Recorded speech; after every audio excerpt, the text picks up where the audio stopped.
Melakukan standar supaya tidak dihukum, supaya tidak dikasih sanksi. Akhirnya apa? Ketika orang nggak melihat, ketika nggak ada pengawasan itu perkara ini jadi diabaikan. Tapi kalau di standar itu kita menggunakan standar itu karena kita butuh, karena kalau kita menggunakan itu membuat kita seragam, membuat kita tidak sehat, maka mau dilihat orang mau kasih sanksi atau tidak, tentu dengan kesadaran untuk melakukan. Pagi sahabat manajemen, saya sekarang bersama Pak Heru dari BSN ya. Mungkin Pak Heru bisa perkenalan sendiri ya. Selanjutnya saya akan bertanya ke Pak Heru terkait dengan keselamatan ini. Standar-standar keselamatan apakah kita kurang, apakah sudah cukup banyak, implementasi seperti apa. Mohon Pak Heru dapat memberikan masukan sebagai yang berutamanya terkait standar-standar di negara ini. Maka Pak Heru nanti di bidangnya apa? Silakan Pak. Perkenalkan, nama saya Seno. Saya itu pengembangan standar AGO, intinya kesehatan dan pendidikan usia.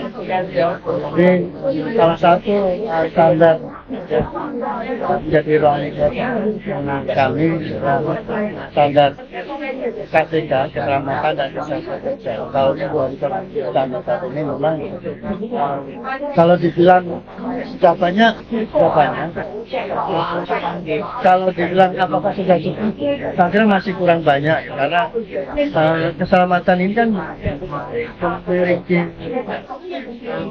cakupan yang sangat luas, tidak hanya di tempat kerja atau di perusahaan, bahkan di jalan juga ada faktor keselamatan. Di rumah kita sendiri juga ada hal yang kita harus perhatikan keselamatan. Jadi sebenarnya nggak bisa dihitung berapa kebutuhan standar, tapi cobalah kita lihat sekeliling kita. Jadi mana yang kira-kira standar untuk keselamatan kita. Tapi memang sudah banyak rekomendasi saya khusus K3 ini sebenarnya sudah banyak ratusan lebih. Cuman memang permasalahannya bagaimana penerapannya. Kita sudah punya standar, tentu kan kita harus tidak sekedar kertas dan misalnya persyaratan ini adalah KYT, tapi bagaimana persyaratan itu kita terapkan.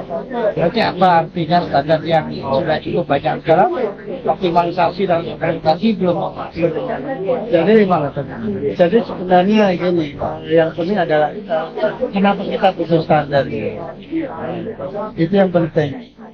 Kalau tujuan standar itu untuk keselamatan kita, ya tentu kalau kita menyadari bahwa keselamatan kita itu penting, kan sebenarnya kita akan siapkan terapkan. Pertanyaannya, selama ini kita sudah aware belum? Kita sudah menyadari belum bahwa kita perlu selamat, kita perlu standar untuk menjamin kita atau menjadikan pedoman kita untuk berlaku yang selamat juga. Ya, Bapak Ibu bisa menyanyilah yang sendiri di jalan, di rumah, apakah kesadaran kita sudah tinggi gitu. Itu yang pertanyaan tadi. Pak Heru, ini kan standar-standar yang dikeluarkan BSN segala macam BSN, ISNI dan tidak menjadi standar wajib. Standar wajib apabila ada sektor usaha atau membuat satu peraturan yang menyatakan wajib. Apakah ini yang menyebabkan standar itu kurang optimal atau gimana dilaksanakan? Sebenarnya itu salah satu instrumen ya. Cuman kalau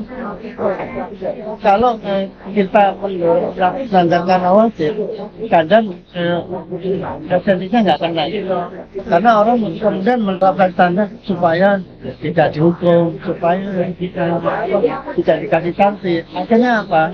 Ketika orang nggak melihat, ketika nggak ada pengawasan itu perkara ini jadi diabaikan.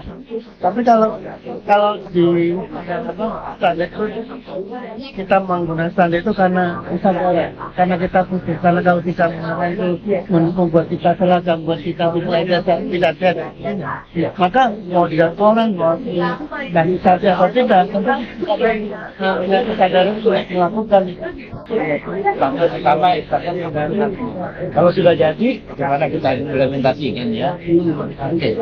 Cukup ya Pak Heru. Mungkin ada pesan-pesan buat teman-teman yang standarisasi atau gimana? Buat kualitas hidup kita, tentu standar perlu kita gunakan.